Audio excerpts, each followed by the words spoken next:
Bom dia a todos, que a paz do nosso Senhor Jesus Cristo seja com todos, hoje, sempre. É um prazer estar aqui. Vou pedir que sentem só um instante, nós vamos nos levantar novamente daqui a pouco para ler a palavra de Deus.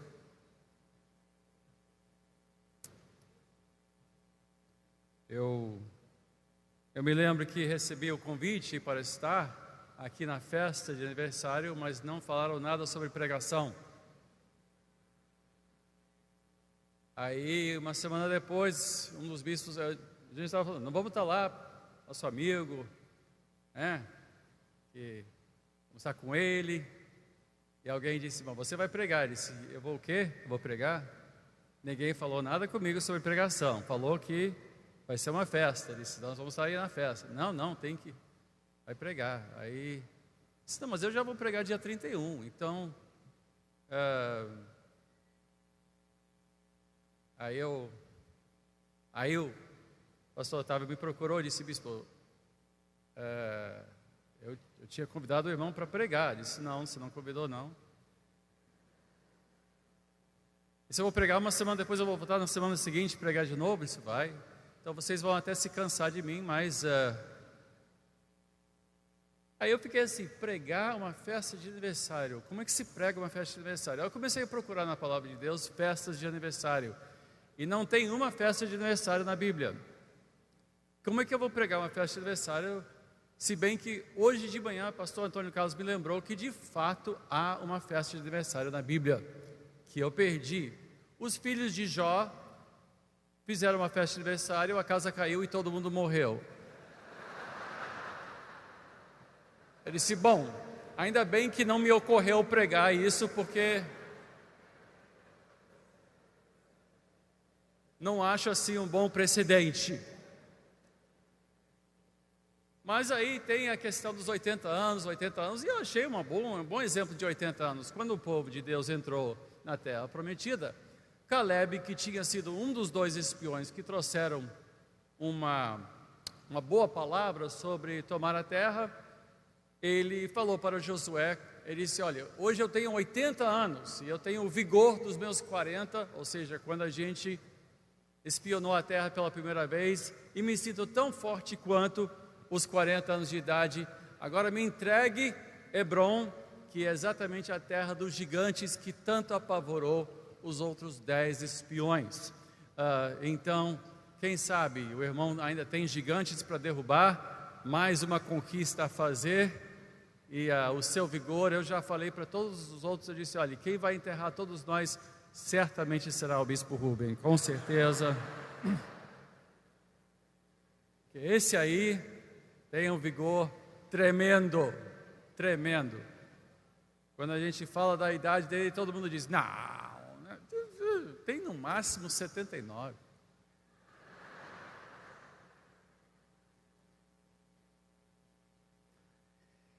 Mas já que fui convidado para pregar, considerações pessoais à parte, que são de uma ternura enorme, de uma gratidão enorme pela sua vida, pelo seu coração, pela sua integridade.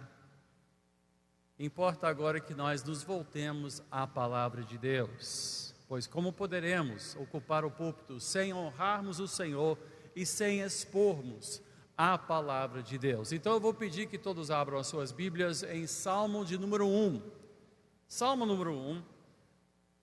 E eu vou pedir a gentileza de novamente ficar de pé para a leitura dos primeiros 3 versículos. Na catedral estamos usando a nova versão internacional. Eu sei que muitas igrejas, inclusive aqui, teimam em usar a Almeida, revista e atualizada, assim como o apóstolo Paulo usou. Mas eu estarei lendo da nova versão internacional, que de certa forma peca em se tratando dos salmos, porque perde um pouquinho da poesia. Confesso que prefiro tem uma Almeida aqui.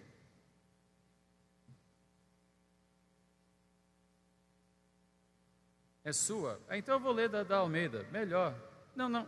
Isso é bom porque meus olhos, né? Um festival geriátrico aqui esta manhã que eu vou te contar, que tem de cabelo branco, amnésia e pelanca, é terrível. Todos nós estamos assim. Quem é você mesmo? Você vê, o bispo Rubem me anunciou no início do culto, até metade do culto já tinha esquecido quem ia pregar, mas eu sou eu mesmo. Então, Salmo de número 1, versículos 1 a 3. Bem-aventurado o homem que não anda no conselho dos ímpios, não se detém no caminho dos pecadores, não se assenta na roda dos escarnecedores. Antes, o seu prazer está na lei do Senhor, e na sua lei medita de dia e de noite. Ele é como árvore plantada junto à corrente de águas, que no devido tempo dá o seu fruto e cuja folhagem não murcha, e tudo quanto ele faz será bem sucedido.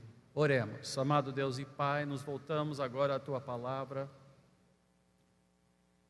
não como uma ferramenta, e sim como uma autoridade sobre as nossas vidas, pois ela foi respirada por Ti, inspirada por Ti. É a Tua Palavra, é a Tua voz que nós ouvimos esta manhã. Então, Senhor, nós nos submetemos a ela, desejamos aprendê-la bem, para sermos obreiros aprovados, os que sabem dividir bem as Escrituras Sagradas.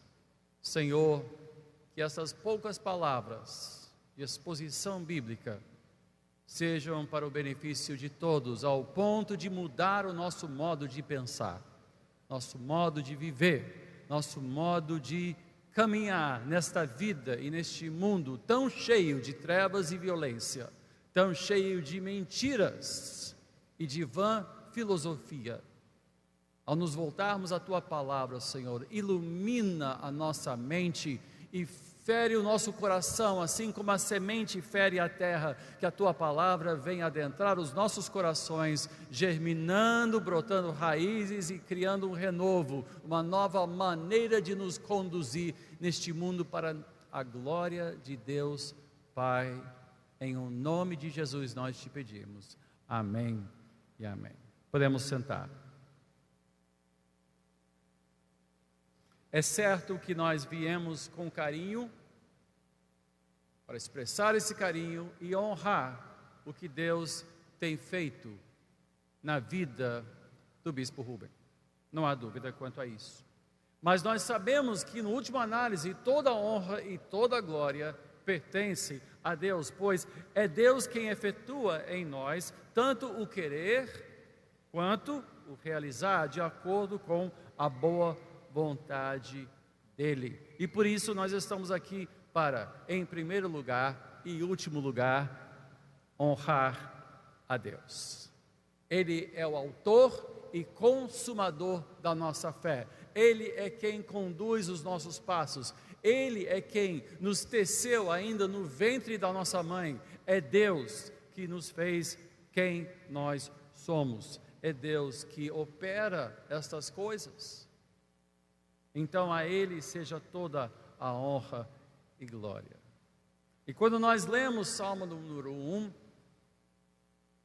nós entendemos que essa palavra feliz quer dizer literalmente abençoado por Deus. É a mesma palavra que Jesus usou em Mateus capítulo 5, que fala das bem-aventuranças, bem-aventurado, ou feliz, ou abençoado. Não quer dizer necessariamente que ele esteja sempre alegre. Você pode ser abençoado sem estar perpetuamente alegre ou constantemente alegre. Certamente, ninguém foi mais abençoado nesta terra do que o nosso Senhor Jesus Cristo. No entanto, a Bíblia diz que Ele foi um homem de dores e que sabia o que é sofrer. Então, nós podemos chorar, pois bem-aventurados os que choram também, pois serão consolados. Sim, lágrimas podem fazer parte de uma vida feliz. E eu sei que o nosso querido amigo teve sua parcela de lágrimas. Ninguém trabalha na obra de Deus sem chorar. Paulo lembrava a seus discípulos o quanto chorava. E não só Paulo, como os que estavam com ele. Na sua última carta a Timóteo, a última carta que ele escreveu, de uma prisão romana, ele disse: eu me lembro da última vez que estivemos juntos e as suas muitas lágrimas. A vida custa, a vida dói.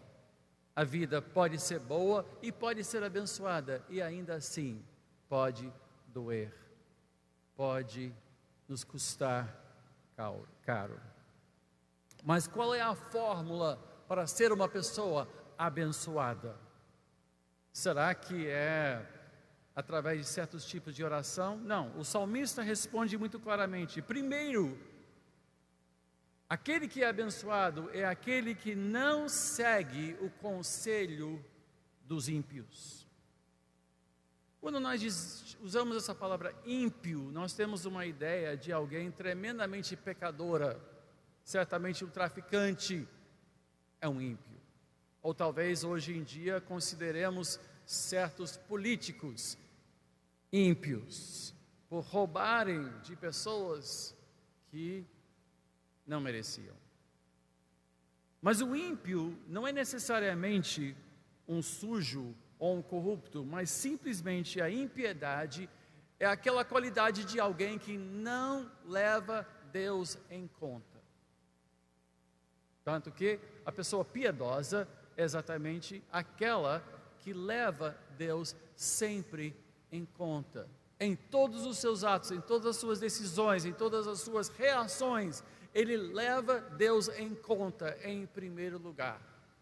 Ele não age baseado só nos seus impulsos carnais e certamente ele não se atém aos conselhos das pessoas ao seu redor, mas ele leva Deus em conta.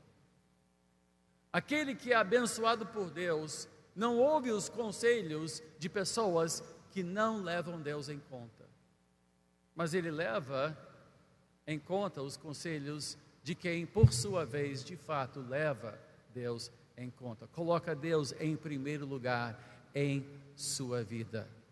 Nós temos muitos amigos, nós temos muitos conhecidos, nós temos muitas pessoas ao nosso redor que podem dizer para nós: se eu fosse você, eu faria isso, se fosse você, eu faria aquilo. Ou, hoje em dia, todo mundo sabe que isto aqui é o que você deve fazer, ou é assim que você deve viver. Você deve levar vantagem dessa maneira, ou você deve planejar para o futuro daquela maneira. E existe uma sabedoria coletiva que não leva Deus em conta.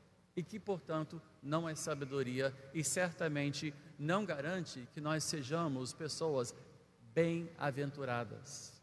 A pessoa bem-aventurada é a pessoa que sempre leva Deus em conta e não dá ouvidos àqueles que não levam Deus em conta. Segundo, o bem-aventurado é aquele que não imita a conduta de pecadores. Isto é mais do que só ouvir a opinião de alguém, mas é de prestar atenção àquilo que todo mundo faz.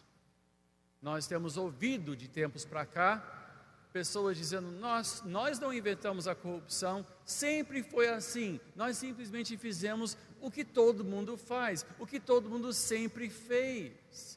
E hoje em dia, até na igreja, há certas práticas, há certas coisas que nós vemos sendo feitos, e por ser feitos dessa maneira, muitos acham que têm licença para praticar as mesmas coisas, mas infelizmente o que nós presenciamos na igreja hoje são muitos atos de impiedade. São muitos sacerdotes que não agem como tal. São muitas igrejas que não agem como a igreja de Jesus Cristo, não temem a Deus e acham que por ter o nome Jesus na porta, podem fazer o que bem entenderem que Deus vai abençoar. A verdade é que para você ser abençoado por Deus, você tem que agir segundo os parâmetros de Deus. E não pode imitar pessoas, por mais que se digam ser cristãos. Nós temos que reconhecer que há pessoas supostamente consagradas que não agem como tal. E nós não devemos imitá-las. A pessoa abençoada, a pessoa feliz, a pessoa bem-aventurada é aquela pessoa que não imita quem peca. O pecado do meu irmão não abre precedente para eu poder agir da mesma maneira. Não é porque nós estamos aqui no grupo e alguém diz, vamos fazer o seguinte, e alguém diz, bom, mas eu sempre faço assim, e aí todos dizem, bom, então se ele faz, a gente considera ele gente boa, então vamos em frente. Não, a pessoa abençoada por Deus é uma pessoa que não age e não imita pecadores. Mas todos estão fazendo. Isso não é fundamento suficiente para ser abençoado por Deus. Quantos aqui desejam ser abençoados por Deus? Bem-aventurados. Primeiro, não dê ouvidos, não ouça os conselhos daqueles que não levam Deus em conta. Podem ser peritos do mercado, podem ser em primeiro lugar no seu ramo de negócios, mas se não levam a Deus em conta, você não deve ouvir o seu conselho e certamente não deve imitá-los. E terceiro, a pessoa que quer ser bem-aventurada e abençoada por Deus é aquele que não senta na roda de escarnecedores ou de zombadores. O zombador não teme a Deus. O zombador faz pouco do seu próximo.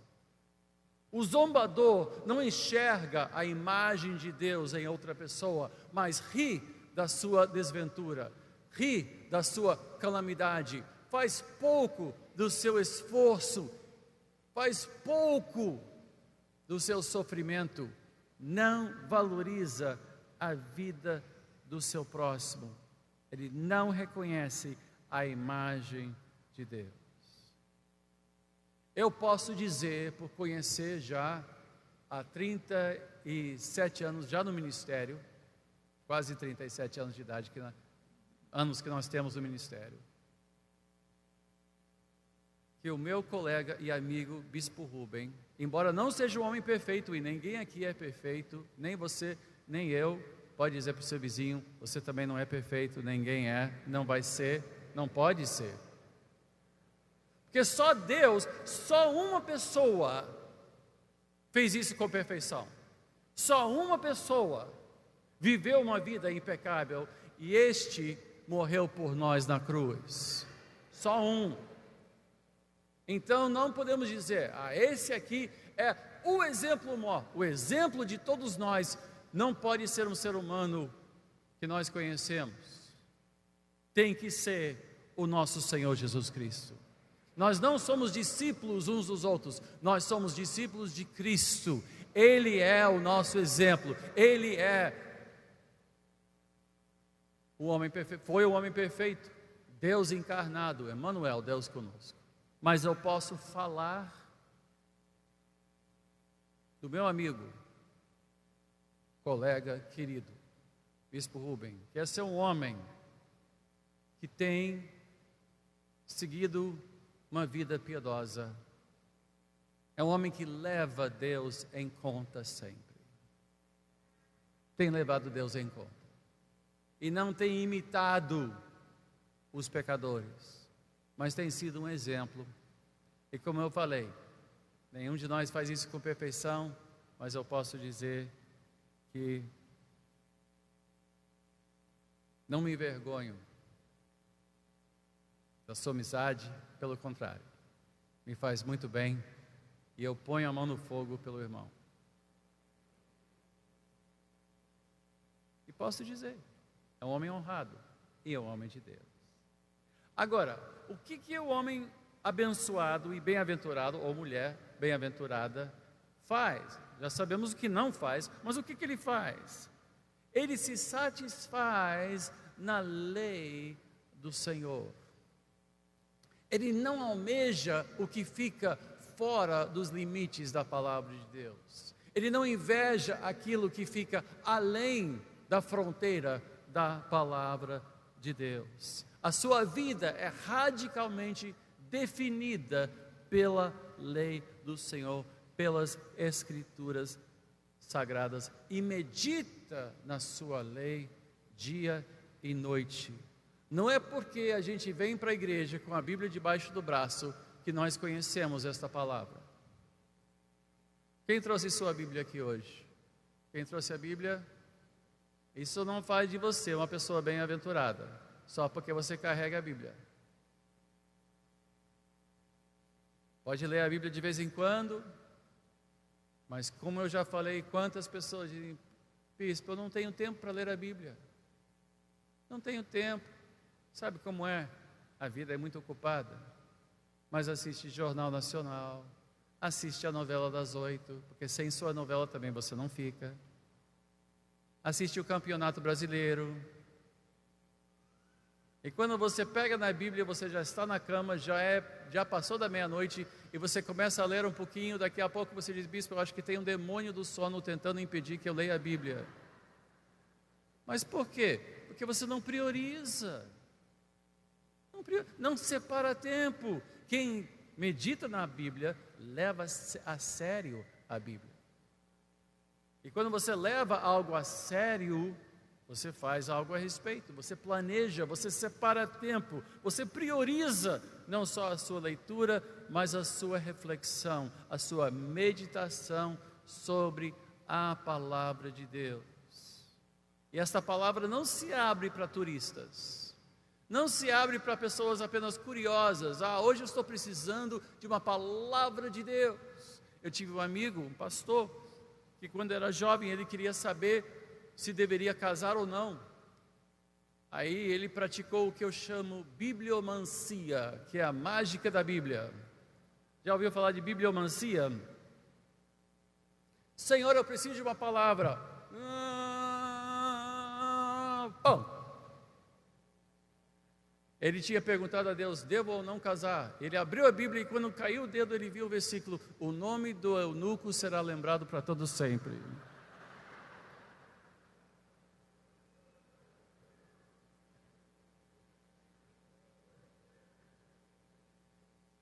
Caixinha de promessa não é refletir na palavra de Deus.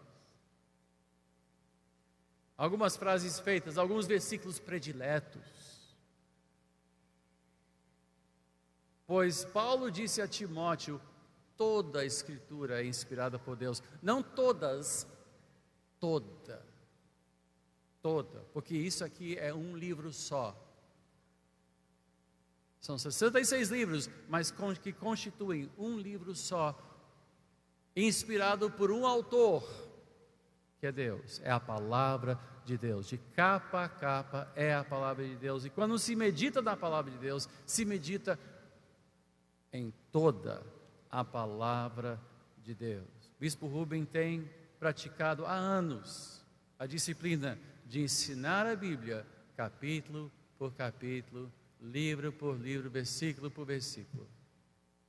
É um homem da palavra, é um homem que valoriza a palavra, e por isso é um homem bem-aventurado. Não há dúvida que Deus está com o irmão, tem te abençoado sobremaneira. Velar pela palavra de Deus leva a quê? Primeiro, velar pela palavra de Deus nos leva a ser plantados. Deus nos planta como árvore ao lado de águas correntes. Ou seja, nossa vida não é uma sucessão de tropeços e de viagens, mas é uma vida estabelecida com raízes em Deus. É uma vida estável, é uma vida sólida e é uma vida que quando ela floresce, oferece abrigo e fruto para outros se alimentarem e serem protegidos. E esse também é o caso do nosso querido irmão. Deus tem te estabelecido como uma árvore bem plantada ao lado de águas correntes. E quantos não chegam e acham debaixo dessa árvore abrigo, amizade, consideração e fruto. E tudo que faz prospera. Prospera. Não só faz como permanece. Hoje, nós não estamos aqui para enaltecer o irmão. Não sabe disso. Não seríamos homens fiéis à palavra se fizéssemos isto. Não estamos aqui para cantar a sua glória. Estamos aqui para lembrar que de Deus vem tanto o querer como o realizar. E Ele quis e realizou na vida desse homem uma grande obra. Com muito fruto. Uma árvore forte, uma árvore frondosa, uma árvore frutífera. E nós vemos isto nas vidas lançadas no ministério que aqui estiveram de pé. Louvado seja o nome do Senhor para todo sempre, pois nós estamos celebrando o fato de que Deus, de fato, concede à igreja dons. Dons. Apóstolos, profetas, evangelistas, pastores e mestres.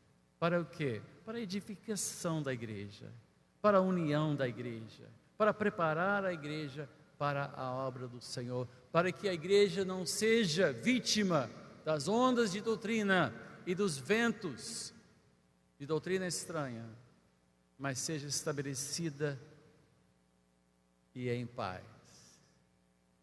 Eu louvo a Deus pela sua vida. Eu louvo a Deus pela sua vida. Hoje vim glorificar o Senhor junto com os irmãos. Glorificar ao meu Deus, que tudo faz, e quando faz, Ele faz bem. E é sempre um prazer ver a obra de Deus bem feita. Ver a obra de Deus feita com dignidade, com misericórdia, com generosidade e com humildade. E com humildade. E eu louvo a Deus por isso. Vamos orar. Aliás, eu vou pedir que o bispo Rubem venha. Eu queria orar pelo irmão. A Wanda também. 2. As filhas já foram constrangidas o bastante. Podem ficar que a oração vai valer para vocês também. Eu sei que vocês preferem ficar sentados. Tudo bem. Entendi. Haverá outros momentos de constrangimento, certamente daqui a pouco, mas vou pedir que a igreja fique de pé e num gesto de união, estenda a sua mão nesta direção. Eu pedi que a Wanda viesse também porque trata-se de uma só pessoa, uma só ente, uma só carne. Deus e Pai, nós te agradecemos pelo teu filho Rubem